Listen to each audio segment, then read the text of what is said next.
1962 20 অক্টোবরে চায়না ভারতের 2টা পয়েন্ট থেকে 2 প্লঞ্জ অ্যাটাক করলো। একটা হচ্ছে কাশ্মীরে আর একটা হচ্ছে অরুণাচল দিয়ে।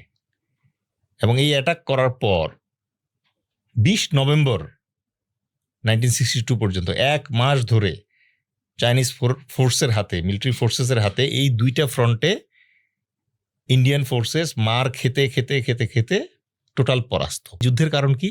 বর্ডার। এবং এই যুদ্ধে চায়নার কাছে ইন্ডিয়া 43,000 স্কোয়ার কিলোমিটার জায়গা হারায়। ভারতের সাথে পাকিস্তানের 2টা যুদ্ধ হয়েছে। একটা হচ্ছে ফার্স্ট ইন্দো পাকিস্তান ওয়ার 1947-48।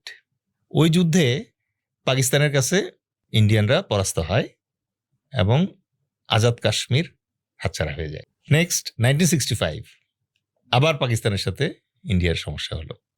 সুতরাং ইন্ডিয়ার ভেতরে এই যে ট্রমাগুলো আছে, যে পাকিস্তানের সাথে চায়নার সাথে যে 2-3 বার তারা যুদ্ধ করেছে, প্রত্যেকটাতেই তারা পরাস্ত হয়েছে।